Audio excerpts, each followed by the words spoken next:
Thank you. I needed that. Cool.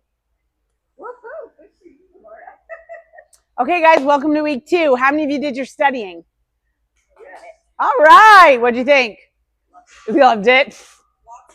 Lots of big words. Yeah, lots of, what does that mean? Yeah. So one trick with these studies that you can do, take a picture of it and send it to your favorite AI. How many of you use AI? Tammy doesn't. She hates AI. It's a devil. No? Just you. Okay. You can send it to Claude, ChatGPT, whatever, and say, simplify this. Explain this to me as though I'm 5. That might be too simple. Explain this to me as though I'm 10. And it can take these concepts that are big and just reduce it down to something you can really digest and understand. That's a tip, a trick. Anyone have any questions? Great. Okay. So we're going to open up with a little icebreaker question here. It's kind of a quiz. If you could only eat one food to optimize your health, which food would it be? Like, you only get to eat one food for the rest of your life, and you're trying to optimize the health of your body. Not like, I love Oreos, so I'm going to eat Oreos for the rest of my life. Like, no, for optimal health, what is the best food you could choose? What is the best food out there in terms of health? I'm not going to let you answer, Lori, because I feel like you know the answer to this. Okay, Christina. Beans? Interesting. Okay. Love it. Love it. Guess? My friend makes this ice cream. It's not ice cream. It is more like sorbet in our words, but it's with pea protein. Pea protein. Yeah. That's what you would eat. Oh, yeah. Okay. He does like other, because it's ice cream. I've never actually had it, so I don't know if it's good, but he eats it every day. And it has like other flavors in it. Like gotcha. But one food, not 4 foods mixed together. No. One food. What one food? So that it doesn't count. You're going to eat pea protein. Oh, no. Okay. Okay. Okay, any other answers? What do you think? Yeah. Ooh. There's a common one. Okay, spinach. Anyone else have any guesses? What's the best thing you could eat for your health, and that's the one thing you get to eat? Kind of. Yeah, it's sort of. It's like a both. Okay. Blackberries, tofu. Okay. No, right? Because it's to optimize your health. And you know, yeah, you get good stuff from spinach, blackberry, and tofu, but there's a lot you don't get from it, right? And this is the one food you get to eat. Eggs, okay, we're getting closer. We're getting closer. You said chicken? Yeah. Okay. Even closer. Anyone else? What is it? Steak. Yes, almost. Yes. Beef liver is our most nutritious food out there. It gives you the most nutrients and protein and everything you could possibly need. If you were on an island and you could choose one thing to survive on, that would be your best choice. Nutritionally speaking. Just in terms of the amount of nutrients we get and the amount of calories we get and all the things that come out of the beef liver, that is our best possible choice. But it's not what we think of first. We think of things like spinach or pea protein, or blackberries or tofu, right? We've got a plant eater back here. Yeah. Yeah, you do. No. That was her answer. Yeah. That was her answer. Yeah. So when we talk about eating to optimize your health, the foods that give us the most micronutrients and the macronutrients we need to survive well are going to be our best choices. And food is really on a spectrum. We have like awesome choices like beef liver that most of us don't really enjoy, right? And then we have all these other foods in between, ribeyes right here. We all enjoy ribeye, right? Except for our plant eater back there. Yep. And then we've got, we got spinach on that spectrum. And then we've got, I don't know, rice on that spectrum. And then we've got Oreos on that spectrum way over here. It's a spectrum, right? There's no like just black and white. It's better and worse and everything in between.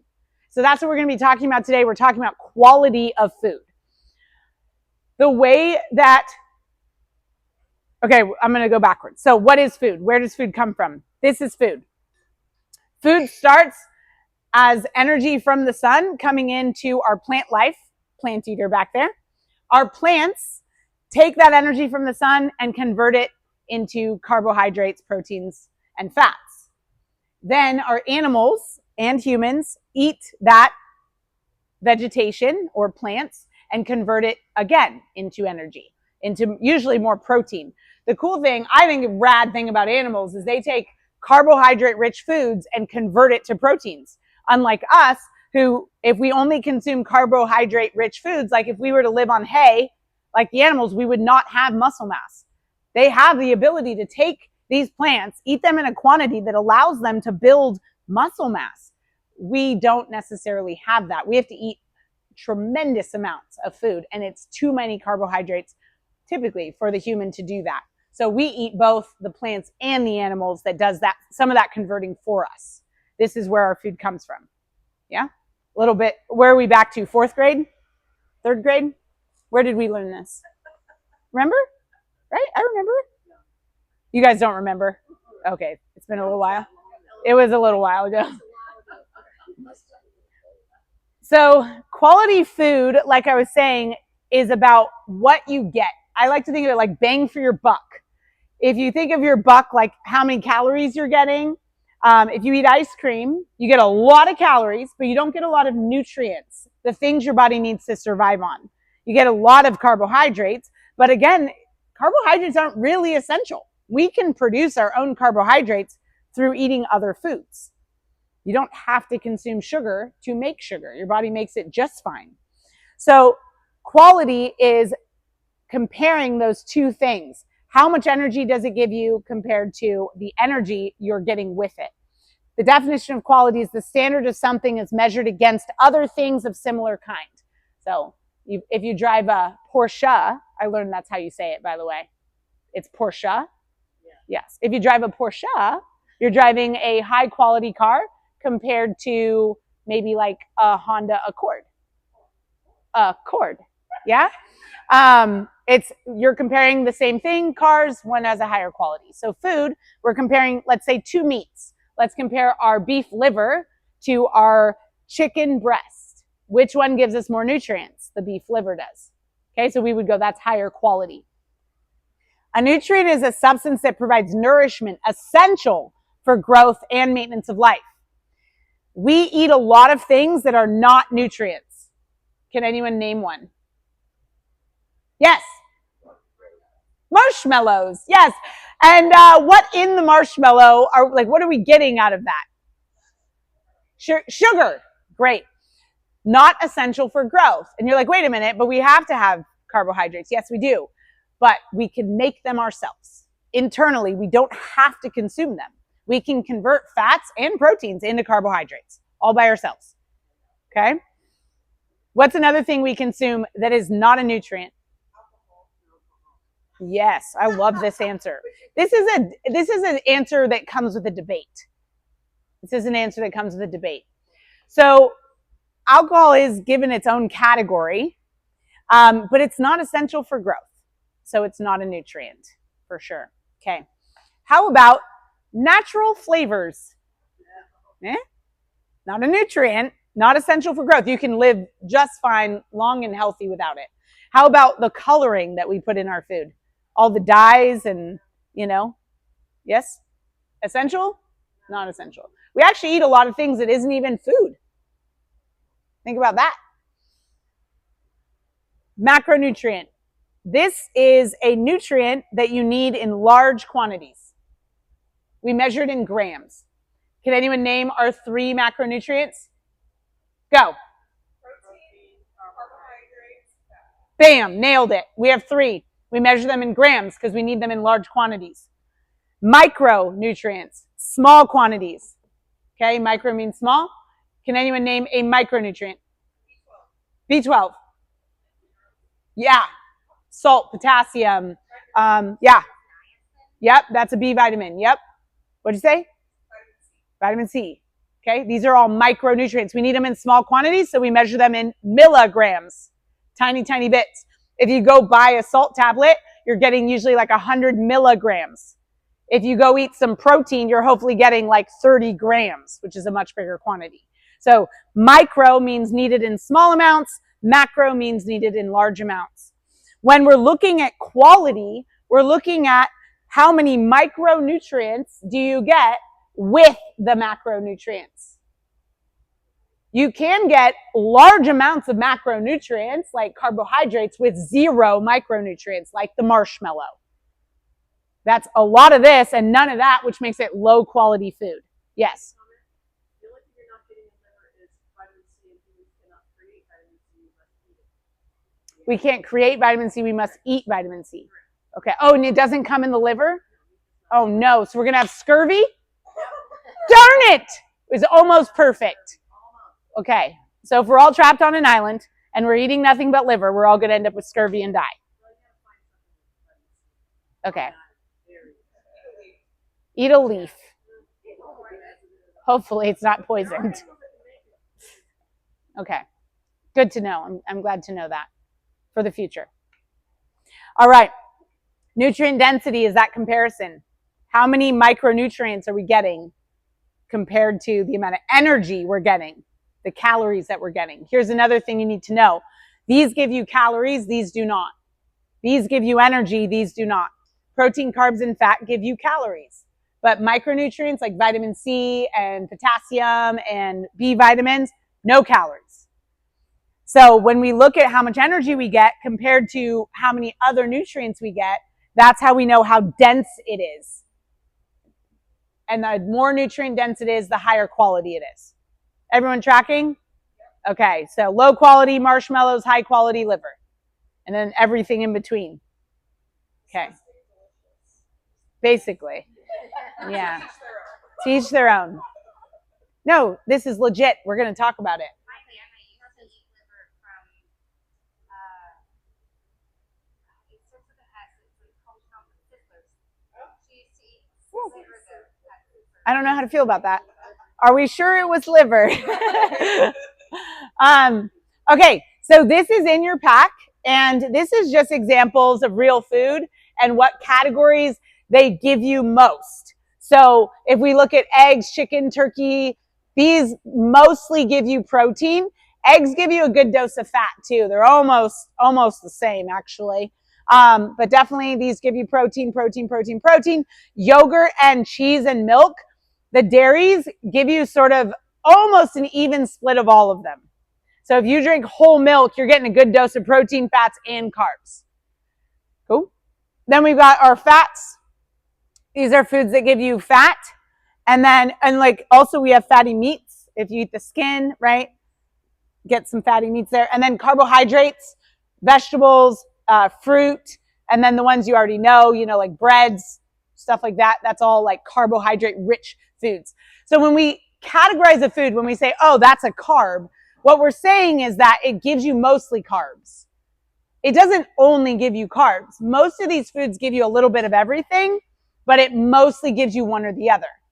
So when you're saying you need to eat more fat, these are the things that are going to give you that. Make sense? This is going to be important as we start to reach targets and start aiming for some targets. Our next step this week is to start hitting some targets on how much fat we're eating and how much protein we're eating. So you'll use this list to give you ideas of where to get it from. If you're short on proteins, here's some ideas. If you're short on fat, here's some ideas on how you can boost those numbers up. Yes? Why do you have pasture-raised meats and the fats? I don't know. It's all the same. I didn't write that list. Yeah. Any meats. Yeah. It's brainwashing. On the quick cut, we figured out how much protein we had to eat by doing that 0.07. How much do we have to eat on this? We're going to get to that. We're setting goals today. Oh, Yeah. Right on cue. A little early, but right on cue. Okay, so this is my favorite talk. We're going to talk about the pros and cons of high quality food and processed food. There's pros. There's definitely pros. So when we're looking at high quality food, we're mostly talking about whole foods. They're the whole thing. It's not been distilled down to something else. And we definitely have some pros, right? Like nutrient density, lots of nutrients. We've got appetite control. When you eat the whole food, it comes with things like fiber and water, and it fills you up.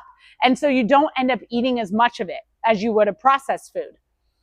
It gives you better gut health because of all those other things going on with that whole food. Your body, your gut has to work in ways that break it down. And so it keeps your gut healthy and active and doing the things it needs to do to stay there.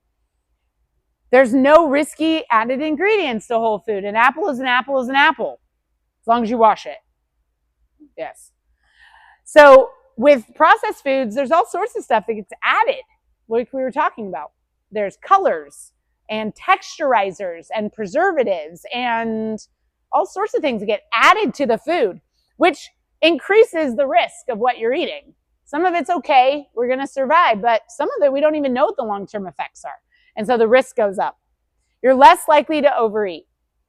When you're eating whole food, it's not as fun to eat as processed food, so you don't eat as much. Like if I gave you a plate of broccoli, sure, you'll eat the plate of broccoli. You're probably not going back for seconds. If I gave you a bowl of chips, you're definitely going to finish the bowl of chips and probably going to go back for seconds, right? Big difference in what you want in terms of quantity when it comes to whole foods. Less need to control your intake. I love this. When we pick whole foods, we don't have to be so precise all the time. We don't have to log and measure and weigh everything because all of these safeties are already in place, keeping us from overdoing it. You can just live your life and eat whole foods. You can go to a restaurant and just order the whole foods, and you're going to be in a good range in terms of intake if you do that. Support stable blood sugar. When you're eating whole foods, you tend to keep a nice steady blood sugar range. It doesn't spike you up and drop you down like processed foods do. And it's linked to better health outcomes. Have any of you done the quick cut challenge with me? Yeah? Do you guys remember the 800 gram challenge part of that, where you're eating 800 grams of fruits and vegetables? So this was a meta study done that found that if you eat 800 grams or more of fruits and vegetables a day, you actually are going to have better health outcomes in your life and in the case of medical events. That's a big deal. And the more you eat, the better the health outcomes. It correlates. So that's a huge one. And you don't get that from any processed food anywhere. Cons. It tastes milder. That's how I put it. Milder taste than a processed food. So think about this. You guys like strawberries? Fresh strawberries, even really good strawberries, right? But compared to strawberry jam, it's mild. Yeah? Take a spoonful of strawberry jam. That's like, whoa, big punch. What else? Even, corn on the cob, yeah? You guys like corn on the cob? That's the whole food. Okay, compared to corn chips. Milder taste, right? So whole foods aren't going to give you that big like, hi-ya in your mouth. But if all you eat is whole foods, those flavors are fabulous. If you try to combine them, those flavors feel dull because they're being compared like in your mouth to the processed flavors. This is why we don't do sugar substitutes. There's a lot of things about sugar substitutes. There's rumors, there's facts, there's research, whatever. Here's the one thing I know for sure. If you're drinking Diet Cokes or you're drinking sugar-free candy and it's really, really sweet, and then you go to eat a nice juicy apple, your apple's going to taste like water. So we have to get you off the super sweet stuff so you can truly enjoy the whole foods. And once you're off it, a good bowl of fruit, amazing. But when you're on it, a good bowl of fruit is like, no thanks. And then we're not getting those nutrients that comes out of our fruit. Takes more time and effort. Yes, it does. Food has to be cooked. A lot of it has to be cooked. If it doesn't have to be cooked, it might have to be sliced or cut. Takes more time. When you go processed food, it's just rip it open and go, right? Or what is it, like water and microwave, I think? Or take off the film and microwave processed food. So much quicker. It can be a little more expensive. Absolutely. I haven't done this test yet. This is the next one. I do a lot of tests on food. I am going to set a certain budget for me and try to eat whole foods on that budget to figure out strategies on how to do it. Because I know some of us are in a budget, right? Right now, I just spend whatever on my food and I don't care. But that's a big deal, right? I eat a lot of ribeyes, so I'm probably going to have to cut that down on my budget. They're really expensive. They're so expensive. And, the reason it works is because I don't eat a lot of other stuff. I'm not buying bags of chips and processed food and pre-cut vegetables. I cut my own, I save money in other areas to be able to buy my ribeyes. Did you have a question? For people who have a hard time preparing food, is there food that you can get that's healthy, that's easy? Sure. Yeah, absolutely.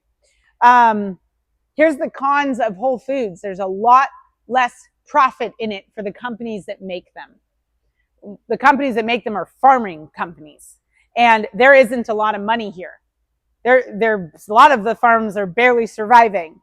So in terms of like industry perspective, if we take a big step back to like the system, the food companies that are making processed food, they can make them in a way that you eat so much of it and you don't stop eating it that they can make big profits on their food. Cheap ingredients go in, and then you spend a lot of money on it because you love it and eat it on and on and on, and they just make tons and tons of money. The food industry is very wealthy. The food industry is more wealthy than the drug industry, by 7 times. Look up the numbers. I checked this out because I was like, ooh, there was they were butting heads a little bit a couple years ago because of the GLP-1s, and then the food industry was like, we can make food that bypass the GLP-1 signals so people still eat even though they're taking the shots. And I was like, ooh, who's going to win this war? The food company will. They have way more money. Way more. Harder to eat on the go. Anyone try to eat Whole Foods on the go? Yeah. Apple's pretty easy, but we're talking like meals. It's tough. Tri-tip in a bag. That's how I do it. It's like beef jerky, but it's not so dry. We aren't used to it. That's a con. If you grew up on processed food, you don't even know how to do this, right? Like, you're like, I just go to the store and I grab a couple hot dogs and mac and cheese in a box, and that's all you know how to cook. You don't even know how to get chicken from not safe to eat to safe to eat because you're not used to it. So there's a lot to learn here. Different than your norm. I'm talking about your friends. When you go hang out with your friends and they're all eating processed food and you're not, you are now an outsider, and that can be really tough. It absolutely can. And sometimes that's in your own household. Your spouse is eating processed food and you're not. That's tough. If you have girlfriends or guy friends that you go hang out with and they're drinking beers, and that's the whole event is going out to drink beers, or the whole event is to go out and have donuts, or right? And you're not partaking, you now don't fit into your group in that way. And that's tough. Cool. So that is a con of the Whole Foods. It's real. Totally real. We had an older gentleman, he's in his 60s, and he went into the Quick Cut program where we work on whole foods, no alcohol, things like that. He cut the alcohol out, just huge difference in his body. He decided he's never going to go back. So he stopped drinking beer. Beer was like a regular thing for him. And he actually lost friends over it. His buddies didn't want to hang out with him anymore because that's all they did. They would just sit in the driveway and drink beer in their 60s. It's real. This isn't just something you deal with in your 20s when your girlfriends are going out to clubs or whatever. This happens at all ages. It doesn't have to be that way, but sometimes it really is that way. And sometimes you lose friends when you grow and change. And maybe that's a good thing. Maybe it is. I'll leave you to deciding.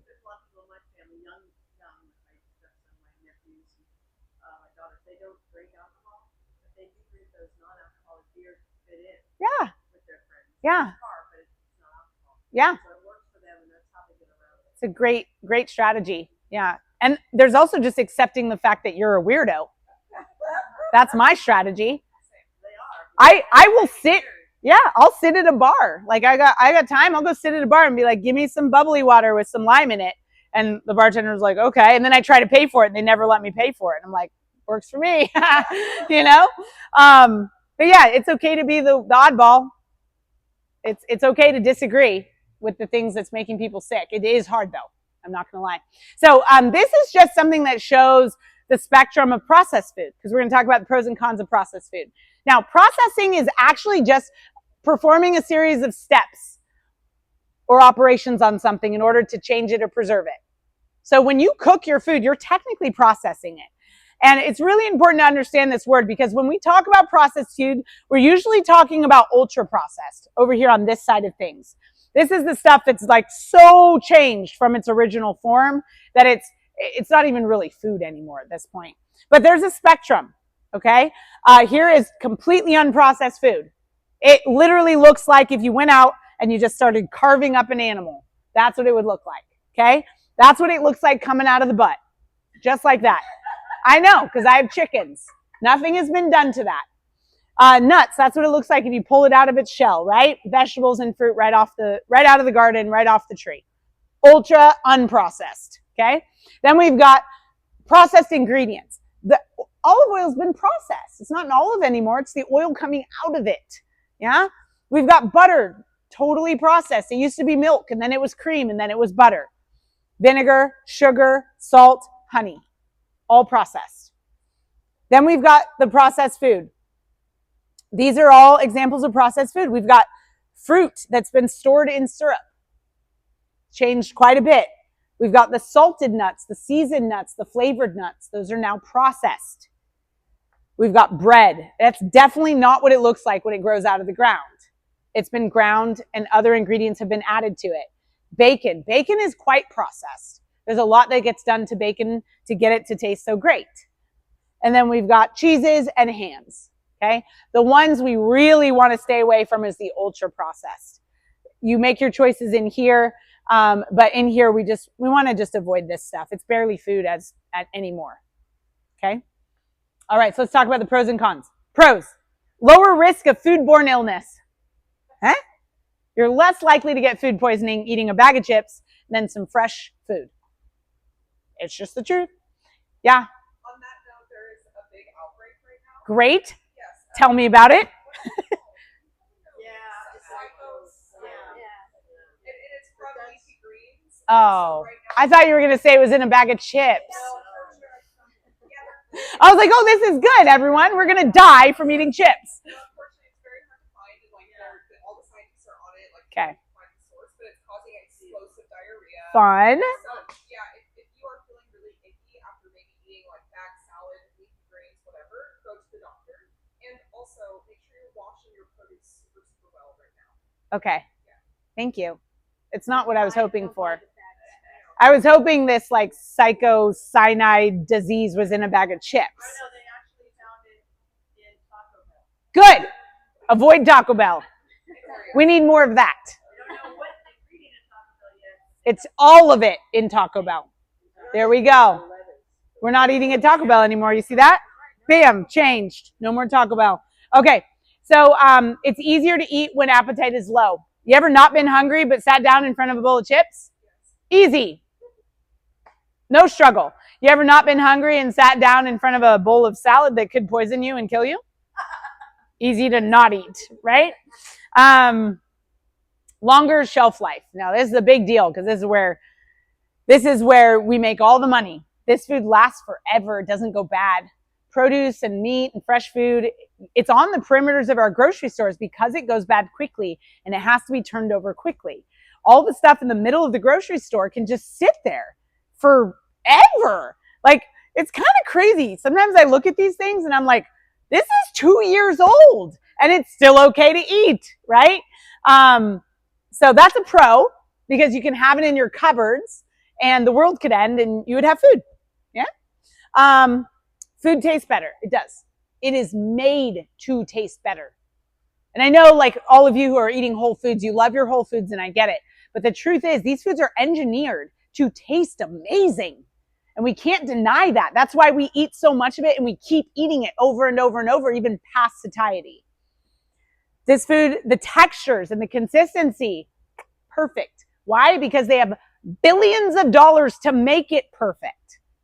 They have scientists who test the crunch level and the sounds it makes in your mouth. I mean, all of it is done to make you want to eat it. Did you know that? You didn't know that? Yeah, these processed foods are engineered to make you want it. And there's a lot of money that goes into that. They are appealing in color, right? Red vines are red every single time. My apples, you know? Yes, did you have a question? Pet statement. I worked at Tillamook, and they have people who test the cheese. Yeah. They literally sit there, and that is their job, to like use their taste buds to make sure that the cheese It's just right. Yeah. And then they add color to it, and they do all sorts of stuff. Texturizers to their cheese. Anyone buy shredded cheese? Okay. Look at the ingredients, my friends. You are not just eating cheese anymore. Why does shredded cheese last so long compared to a block of cheese? That's right. That's right. There's preservatives. So you guys, cheese is not cheese. Cheese is cheese, but processed cheese is processed cheese. There is a difference. You need to look at the ingredients. Higher profits for food companies. We already talked about that. So that's processed food. That's all the pros. Here's the cons. Less nutrient dense. You're not getting all those micronutrients anymore because it's been processed out. That food is barely what it once was. Added sugar most of the time. Your chips, your nuts, even the things you think you're like, oh yeah, my dried fruit snack, you know, where it's just the dried fruit, my trail mix. They add sugar to everything. Added seed oils. Seed oils are cheap. They produce the crunch that the food needs to make you want it and eat it. So they add the seed oils. We're going to talk today about seed oils and sugar deeper. Added non-food substances. We were talking about this. Dyes, texturizers, preservatives. Easy to overeat. So easy. Contributes to cravings. I mean, it's not very often that you're craving like, oh, I just really want that corn on the cob. You know, it's more of like corn chips, right? Contributes to low energy. When we eat a lot of processed foods that have sugars in them, our energy goes up and then reacts with a heavy drop. And so that's where we get those crazy low levels. And we're like, oh, I gotta eat, right? It's those highs and lows. And processed food creates that better than whole food does. All right. So we have the food pyramid. This is the MET-Fix protocol. Remember, we're doing the metabolic fix. And so we've got meat and vegetables at the bottom as your main source of food. This is what you eat the most. Lots and lots and lots of it. Then we've got nuts and seeds above that. Again, looking at the ingredients, because not all nuts are just nuts anymore. A lot of these nuts have been tossed in seed oils and sugar. And you need to look out for that. And then some starch. When we're talking starches, we're talking like starchy vegetables. Potatoes, sweet potatoes, corn, beets, they have starch, okay? And then little bits of fruit. This one, I had a really hard time with because I love fruit. I eat fruit. That was how I got off sugar, was eating a lot of fruit. I used to eat a lot of sugar. Now I eat a lot of fruit. And it wasn't until I really understood how to train the body into utilizing fat that I was able to agree with less fruit. If you're constantly feeding your body fruit, your body still doesn't have a reason to utilize fat as energy because you're giving it carbohydrates through your fruit. So we want to try and reduce the fruit. This is the time to do it, is when we're together and we're working through this together. Hopefully you did a little bit of a carbohydrate drop last week when you cut out the processed food. This week, we're going to do another drop in the amount of carbohydrates that you are consuming by reducing the fruit. Anyone eat a lot of fruit this week? Yeah, especially to help with the sugar cravings. Okay, cool. Let's get into it. No sugar. So when we talk about sugar, we're talking about anything that's added to the food and naturally occurring sugars. But the little fruit is going to give you some naturally occurring sugars. Sugar is sugar is sugar. Whether it's from your apple or from the table in that little packet, it's all sugar. It's a type of molecule. Okay. Now there's different types of sugar, different names for sugar. And if you guys open up your packets to page, I'm going to make it up, 17. That was made up. I have no idea what page number it is. You'll see a list that says, what does it say? All the names of sugar, all the possible names. Yeah, every possible name for sugar. So many names. So you have sugar that's just happening inside your food naturally, and that's what you're going to get in your apple or your berries. But then you have sugar that's added to your food, and that's where you really need to know these names. Some of those categories are not sugar. Technically, it's a different molecule, but they're used like sugar to sweeten your foods. And so you need to know the names. If you look at a nutrient facts label on a package, let's say we have a gallon of milk and we're looking at the label, you know how it says nutrient facts and it tells you sugar and how many grams? That's not where to look for added sugars. That's just the total amount of sugar occurring in the food. You need to look in the ingredients and you need to look for these names. That's how you find added sugar, because there is naturally occurring sugar in milk. It's called lactose. That is a sugar and it's naturally occurring, but you won't see a gallon of milk with the ingredients of lactose. No one's adding lactose to the milk. If anything, they're taking it out, right? Nobody's adding it. So it will show up in the facts as a couple grams of sugar, but in the ingredients, it will not show up because it's naturally occurring. See the difference? Okay, this is an important distinction, because if you go around looking at just the facts and you see 1 gram of sugar in your milk, you're not going to drink your milk. But I want you to drink your milk. I just don't want you to drink chocolate milk where someone has dumped sugar into it. See the difference? Cool. So this is just a picture of what normal blood sugars look like. This is totally like generalized, right? Let's say this is normal. Little white specks is your sugar and the red is your blood cells. Cool? So if that's normal, this is low. Anyone ever do a workout and feel a little faint, turning a little bit of a different color? That's because your body just tapped out. It used up all these little sugars that are floating around to help you do your workout. And now you're sitting like this. And your body's like, give me something. All we do is we feed you apple juice and it brings your blood sugar back up.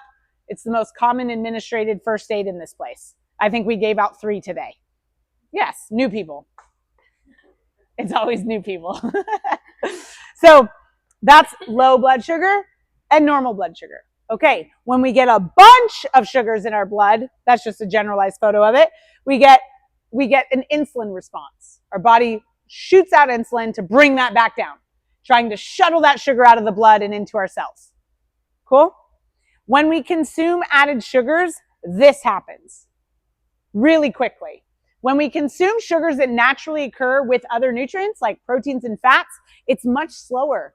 So we're able to maintain a normal level of blood sugar. Okay? I think we have that graph in here. Maybe not. Did you know, I wish I had, I don't have it. Did you know that just one Coca-Cola has like something like 20 times the amount of sugar that can sit in your blood at a time? Anyone ever down a Coke like really quickly? Oh, don't pretend. Come on, y'all. Root beer, 7-Up, Sprite. Come on, help me out here, Jack. You've had a soda before. Yeah. Have you ever smashed a root beer in like 5 minutes? Great. There. I have too. Right? You just put 20 times the acceptable amount of sugar in your blood into your blood. Bam. And your body has to react fast to clear it out. Fast. Otherwise we get into trouble. Sure. Yeah. Pre-workout, root beer. It's our new thing now. We'll make a shirt. Right, Tammy? Okay. That's our no sugar. We good on sugar? I think we all know about sugar, yeah? Okay. Let's talk about seed oils. So first we're going to take a big look at what has happened in terms of health since the seed oils entered the scene. Okay? Seed oils came around and basically our obesity rates, our heart disease, just a lot of problems that we started to see medically speaking skyrocketed. It was just night and day. So this here is the vegetable oil. This is the seed oils, right? Vegetable oils came on the scene because it was the low fat. You guys remember the low fat era and like no saturated fats. Do not eat saturated fats. Saturated fats are bad and unsaturated fats are good. You guys familiar? Bad, good. This is what we grew up on. This is what I grew up on. My mom, even in college, this is what I was taught. Only we're talking 25 years ago. This is what I was taught. And my mom was eating coconut oil. And I was like, Mom, you're gonna get a heart attack eating coconut oil because it's like the highest saturated fat you can get when it comes to oils. I was freaking out on her. Now I eat coconut oil all the time because it's saturated fat. This is the big switch. This is the mental switch that we have to make. So when they took out the saturated fats, they added in the unsaturated fats, seed oils, vegetable oils. And there's a whole list there that you guys can look at. And so that's the red line. This is the introduction into the industry. And then here's what happened to our obesity rates. Whoosh, right alongside it. It's a correlation, not necessarily cause and effect, right? But it's just stats. Here we've got our dairy, same. Our beef intake, basically the same, a little bit of a drop. Our pork intake. And then animal fats dipped down just a little bit because the campaign worked to get people to stop eating so much saturated fats. Just a little dip, boop. But look at what correlates. Everything else is basically the same across the board. Okay, that's the big picture. We're going to get a little deep dive now. So what is the difference between a saturated fat and an unsaturated fat? Don't get overwhelmed, guys. We're going to go over this real simply. Over here, we have a saturated fat. Saturated means completely soaked full.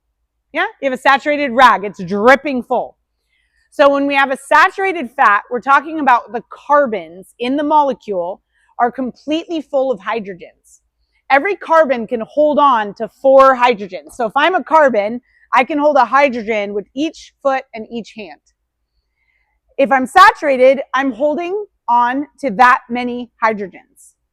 If I'm not saturated, I've got 1 free hand, okay, or 2 free hands, and I can hold on to other carbons instead, okay? So that's the difference. A saturated fat, the carbons are saturated with hydrogens. It can't just make a bunch of bonds with carbons. A unsaturated fat, we've got some free limbs that can hold on to carbons instead of hydrogens. So it looks different. Here's what a saturated fat looks like. We've got the carbon, 1 bond to 2 hydrogens, and then a bond to carbons like this. An unsaturated fat has this double bond to carbons, so there's hydrogens missing. You see that? Because it's holding on to its carbon buddy instead of other hydrogens. That's the difference. That's what's saturated about it or not saturated about it. Everyone okay with that? Now, the reason this matters is because when this molecule goes into our cells to be converted into energy, having lots of hydrogens produces a response that tells the cell it's full. This is on a cellular level. If you have an abundance of hydrogens floating around, it goes, yo, we're done. No more into the cell. But when there's not enough hydrogens, that cell just keeps accepting nutrients and becomes very full, way too full, overflowing full, and next thing you know, you have fat spilling out into other areas outside the cells. This is where like we get into big problems with visceral fat, like in the abdominal area. We get fat being deposited inside our liver. Fatty liver disease, anyone hear of it? Yeah. So without the hydrogens, the abundance of hydrogens, this doesn't shut off our eating. It doesn't shut off the signals and the cell signals to stop accepting nutrients. It takes a much longer time. This is good for the food companies because you'll keep eating the chips. If they use saturated fats, you will stop eating the chips because those signals are going to hit and you're going to be full. You're going to be done. Here's how I can prove this to you. Does anyone here besides the plant eater eat ribeyes? Okay. How much ribeye can you eat? Let's go. Can you eat anything else after that? Yeah, you're done, right? What? Right? That's a big cut. Yeah, I can do like 10 ounces, but anything else. I am done. I have no interest in anything else after that. Okay? Chicken thighs. Anybody eat chicken thighs? Yeah. Cool. How much chicken thigh can you eat? One? I'm a little person. I guess so. Two. Yeah. Two. The answer's two, Lori. No, I never eat two. It's a lot higher in saturated fat than a chicken breast. Chicken breast, you can eat more of it because it doesn't have the saturated fat. Okay? What's another example of nuts. Okay? So nuts have some saturated fats in them. Bacon, saturated fat. Cool. Avocados. How much avocado can you eat? Depends if it's guacamole or not. Yeah. But And then you we can't tap eat the out. chips, so. Yeah, right. Well, you can use. I like to use cucumbers Oh, or yeah. carrots. You know, use vegetables to eat it, or tri-tip. Yeah. So that's the difference between the saturated fats and the unsaturated fats. Seed oils and vegetable oils, unsaturated. They keep you eating. They don't keep you healthy. Cool. This is the difference. This is it. This is the science. I think in one of your articles, it's going to show you, actually, no, I'm going to show you. There it is. Okay. So this is where energy happens inside the cell. You guys remember the mitochondria? I'm going to throw that word out there. The mitochondria, okay, powerhouse of the cell, going back to 5th grade. Yeah? Okay. Mitochondria is a little piece inside each cell that produces energy. That's what it does. It's our energy makers. And this is you can think of it like the factory of the energy. So when we get energy through the body, like through our food, it comes through our digestive tract and then into our cells. This is where it goes. And it pumps through these pumps in the mitochondria. The more hydrogens that are sitting up here, the quicker the cell says stop. That's enough. When you lack hydrogens, because you're doing unsaturated fats, it takes a lot longer for that to happen. And that's all this is showing you. It's showing, for those of you who want to get really nerdy with it, it's showing that when these are full, we get a reverse flow. It's supposed to go that way. And when this gets full and there's too much hydrogens, it actually goes backwards, which is a good thing for shutting down the cell. Are you tracking with me, Lori? I'm thinking about the Krebs cycle. Go ahead. Oh, okay. Okay. Cool. That's this. I see that. Yes. Part of it. But that's why the saturated fats. Okay? You guys don't have to get don't get too obsessed with it. There's a lot going on here. It really is. Yeah. Okay. Let's talk about you. Open up your phones. Open up MyFitnessPal. We're going to look at your numbers. What's happening, Lori? You forgot your password? What are we going to do with you, Lori? We're going to have to write all the app companies in. Can you please make passwords not necessary for Lori Potter? That's it. And Kathy Ira. Can we do no passwords for Kathy Ira and Lori Potter? No passwords. It's saying it doesn't have my phone number, but it has my, it's saying it's a wrong phone number, and that's not correct. The right phone number. So I don't know what happened. So Are you? It looks like you're on InBody. Can you go to MyFitnessPal where we're logging our food? Oh, I did that already. Yeah, you did. That's wrong. All right, here we go, guys. I'm going to walk you through this. Can I borrow your phone? So up at the top, you're going to see your calories, carbs, fats, proteins. I want you to click anywhere where it says carbs, fats, proteins, and it's going to open up a new screen. What screen do you, or is that on plan? No, No, so you should just be on today, today. and then click on that box that says carbs, fats, proteins. You're there. You're there. She's there. Good. Now you're going to go okay. at the top. It says nutrients. Go nutrients. Everyone there? It looks like this. Nutrients. Yeah. Nutrients. Okay. It's just like lines. Oh, okay. Okay. And then see where it says day view and it has today. Yeah. I need you to click to yesterday because we don't want to include today because it's not over yet. So I didn't put anything in. Okay, just go to yesterday. Make sure it says yesterday at the top. Ready? No. Am I in anybody? My Fitness Pal. Yesterday. My Fitness Here? Pal. My, Okay? Now, you're going to go where it says day view and switch it to week view. switch it to week. Week view. Everyone on week view? Got it. So you should see an average of what you consumed throughout your week. Those used to be just for talking to people. I know, right? There you go. You're on it now. Thank you. So what we're looking at is your protein. How much protein did you average in the last week? Anyone get under 50 grams of protein? Raise your hand. Under 100. Between 100 and 50, okay? Between 100 and 150. Should be most of us. Yeah? Your average. We're looking for your average intake of protein. What am I looking at? So you're looking at your protein average. Okay, so I had 11. Okay. That's it. Don't click on it. How many of you had over 150 grams of protein on average? Yeah? Oh, there it is. Oh, go to nutrients, not macros. Oh. Okay. Carbs. How many of you did an average of under 50 grams of carbs a day? Okay, yeah, that'd be low. That'd be low. How many of you did an average of under 100 grams per day? Nice, Joe. Nice. Okay. How about under 125? 126. Okay, 126. I'll take it. Under 150? Under 200? Okay. Over 200?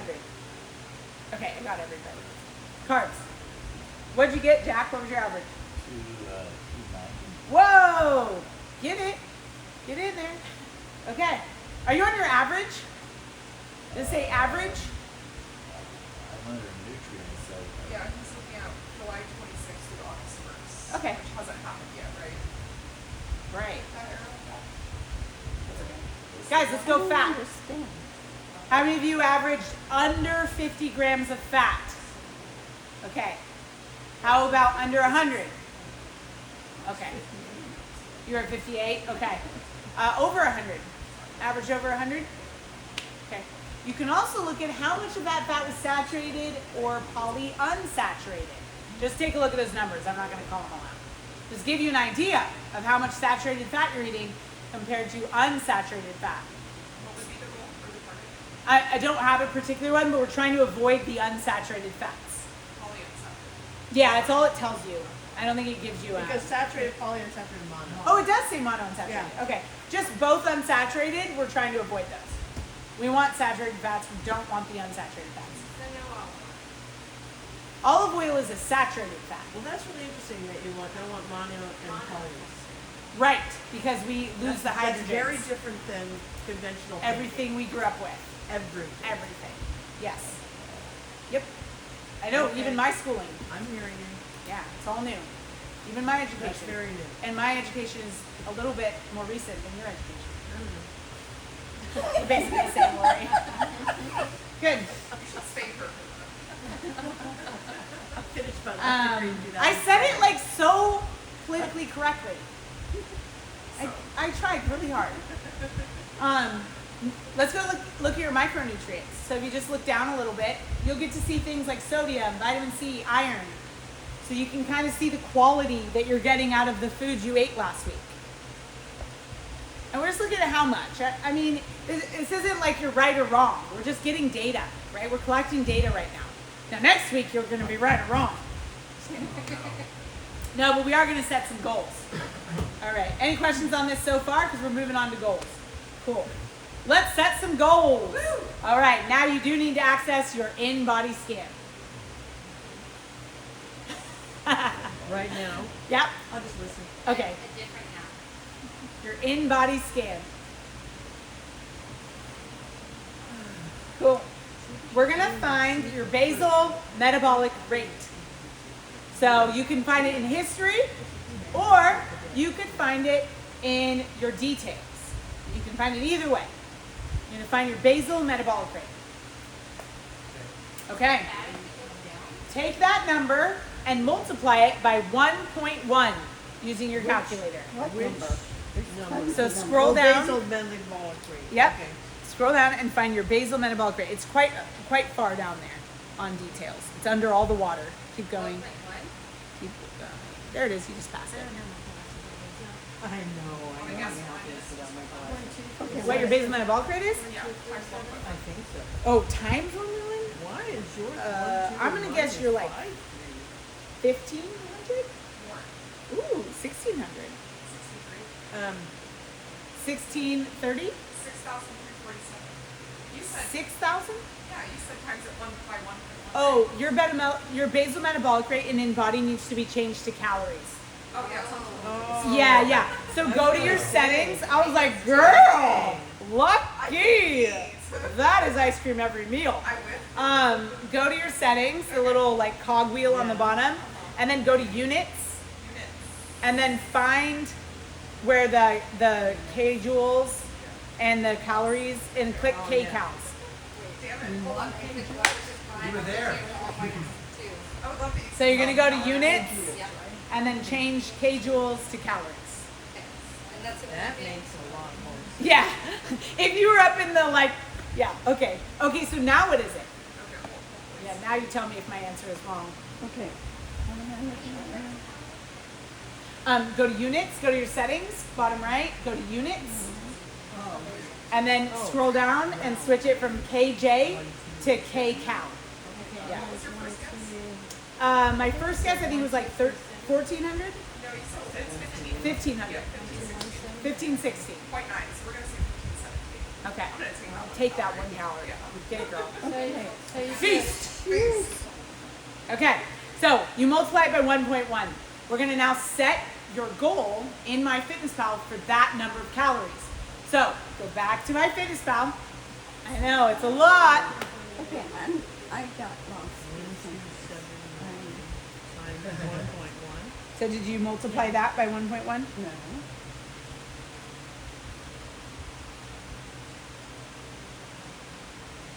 So your number is 1355. It is what it is. It's not good or bad. It is what it is. Guys, we're gonna go to ... more. We're on MyFitnessPal now. ... more. Okay, this is we are on my fitness. Okay. Yep. You see it? ... right at the bottom. Um, Cool. Then we're gonna go to goals. Yeah. Okay. Then no. yeah, I'm trying to find my bottom. Then we're gonna go right up here at the top where it says calorie and macro goals. Ready? Progress? Click on that. No. This looks different to me, but Where? no, that's not the one. Is it additional? Yeah. They changed it. Nope. They did change it. What's happening? Yeah, it's under that nutrients. Calorie goals by meal? No. No, go back. Go back. Go back. Yeah. Click on goals. Yeah. Okay, and then or flexible daily goals. Wait. No. Yeah, they did something different. I think it's up here. I told you it's the stupid I'm phone. not sure that it goes. Yeah, this looks really different. Got it. Yeah. Some of you guys are okay. I don't know what's happening here. You should get your goals. Everyone else's apps is like a section of nutrient goals. and Right. other parts for Yes, that's normal. customers. Okay. Sorry, I don't know what's happening. I am not finding goals. I'll come back to you. So, oh, you don't have. Here. Recommended calories and the little. Oh yeah, yours are doing it too. Where is it? I don't know if I this just is it, but I just noticed got right it. where it says recommended Oh yeah, calories. you're right. It's a toggle. That's why. Turn that off. Okay. Okay. So right there where it says calories is you're Yeah. gonna put your number right Oh, here. okay. So 1355. Write that in right there. 1355 for you. change the number on it. Mine comes up, mine's supposed to be. Yeah, 1333. it's doing the same thing on you. Oh, Right there. Okay. New features. Okay. Did everyone get their calories in there? That's a lot. I know. That was a lot. That's the hardest thing I've done all day. No, I mean, that's a lot. Oh. That's a lot of calories. I thought so. Oh, really? Interesting. Jacking up 100. Okay. Interesting. Yes. Why would my calories be lower now than they were when we did Quick Cut? Have you lost weight? Yes. That's why. A bigger body needs more energy to maintain itself. So a smaller body is going to be given less calories, right, Lori? Yes. Yes. It has to do with body weight. She's so small. She only gets so many. Yep. Fun. Yeah. I have a big This is personality why- and a little body. This is why men, one of the reasons men get to eat so much more than we do. They have bigger bodies. They have more muscle. It takes more calories to maintain their bodies. Okay. We have one more step before we're all there. Okay, so you're still in your goals, yeah? You didn't leave your goals? All right, here's the percentages. Here they are. 60% fat, 30% protein, 10% carbs. That's the goal. You're gonna adjust the percentages to this. 60, 30, 10. Okay, and how do we do that? Is anyone not able to do it? Everything's looking, that's normal looking. Well, mine's pretty. It's totally locking me I know. Oh. Um, Oh, this is, oh, custom, that's how. Maybe? Drag the little dots. Yeah, so you drive this. So we're gonna go 10% carbs. Is anyone locked out? 60% fat. That 30% protein. Okay, let me show you. It's new and weird. So we gotta go here and go custom, Oh. and then you drag. Did you get yours? No. So it's here and then custom, and then you're gonna drag. See the percentages? Yeah, okay, thank you. All right, good, good. Did everyone get it? It's weird now. It's new. It used to be a dial. Did you get it? It doesn't want me to eat it all. Like, okay. so little calories. Okay. So head back over to your home screen Home screen on. on MyFitnessPal.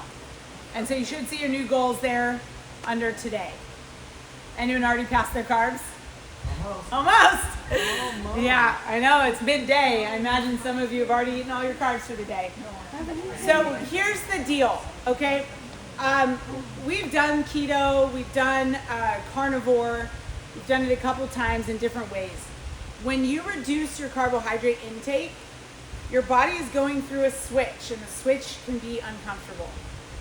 You need to walk yourself into this deliberately, not randomly, deliberately, and be gradual about it.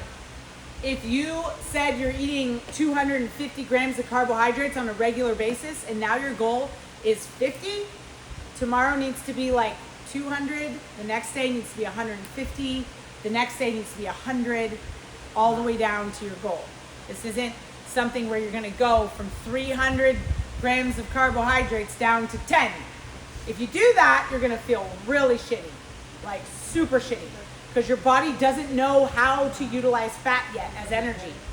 So the hope was you would cut out the processed foods last week and your carbohydrate intake would go down.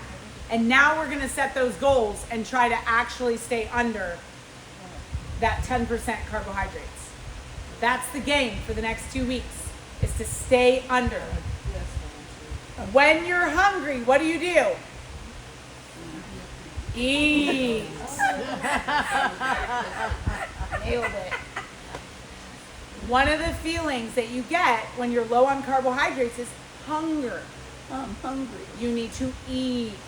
What do you eat? Yeah. Meat. No sugar. Look at you knowing it by heart. Made me memorize it when I first joined. Oh, I'm so proud of you. And me for making me do that. Eat meat and vegetables, nuts, seeds, some starch, little fruit, no sugar, no seed oils. You eat that. That's what you eat. When you're hungry, eat. But eat the right things. Like, it's such a cop-out, guys. Oh, I was hungry, so I ate the chips. Why don't you just eat the meat and the vegetables and the nuts and the seeds? It doesn't have to be chips. Okay? I know that's what your body's saying, but it doesn't have to be that way. Does that make sense? Okay. So for today, for this 2 weeks, we have 2 weeks before I see you again. You guys know that? No. Yes. So there's a gap week. There's a gap week, and we're coming up on it. Okay? Oh. We don't meet next Wednesday. So in the gap, you have 2 weeks without meeting with us. You can text us. You should be getting a text from our metabolic health project manager. I think that's what we call him now, Michael. Michael Rodriguez, who's running the MetFix program here. You should be getting a text from him, connecting you to him. If you have any questions or need help with anything, he's there through text. I'm here through text. But for the next 2 weeks, your game is to get 10% carbs or less, 30% protein, and 60% fat. That can feel like a lot of fat. So you're gonna have to work at it, okay? And if you do that, you will be hitting your calorie numbers as well. Get your InBody, you already got your InBody scan, right? Great. Cooking at home, how'd that go? Did we do good? Yeah. Madeline called me out at 5 a.m. on a Tuesday. I went out for lunch with one of our members, and it was like sudden, and I was like, I went to this Uzbek cuisine restaurant. I was telling everyone about it. She's like, I thought we weren't supposed to eat out. It was not that dramatic. You know, that's how it felt. I felt like I had sinned. So we're trying to cook at home. Anyone make it all week without eating out? No. Good job. I haven't Did you at I least do cut too. it back, Joe? Well, yeah, but you know, you got family. I know. And Family birthdays, invited me out to and- lunch. yeah. So no processed food, no added sugar. We're hitting our goals in MyFitnessPal. Get your 5 workouts each week. That means by the time I see you next week, you will have done at least 10 workouts by next Wednesday. So the- By 2 Wednesdays from now. So the Fairlight's out, right? That's right. The Chobani yogurt's out. because- Not unless it's plain Greek yogurt, whole fat. Okay. Yeah. And purchase meals like Factor, which buys you a piece of chicken sitting in some kind Factor? of Factor, yeah. Factor's fine. Let's gotta get low carb Factor. Yep, that's right. You gotta pick. You gotta pick. Okay. Do your studying. You have a couple articles this week. We've got seed oil articles and we have sugar articles. Okay, so do your studying for week 2. And then we meet back in 2 weeks. 10, Any- 30, 60. What was that? 10, 30, 60. 10, 30, 60. Yeah, That makes sense. yeah, that makes sense. All right, guys, thank you for coming. Thanks for being here. That's all right, I'll help you. Have a great couple weeks. Thank you. Text me if you need anything. Knees. Yeah, oh yeah, after that, and then sitting down, for sure. Yeah. I'm gonna text you once an I hour. need to give you this back. Thank you. When I went out of it, it went away. Oh, it's good. Hit the back arrow. You're all set. And then back arrow again. It'll take you back to your home screen. Oh, okay. All right, thank you. You're welcome. Let me see if I can help you two.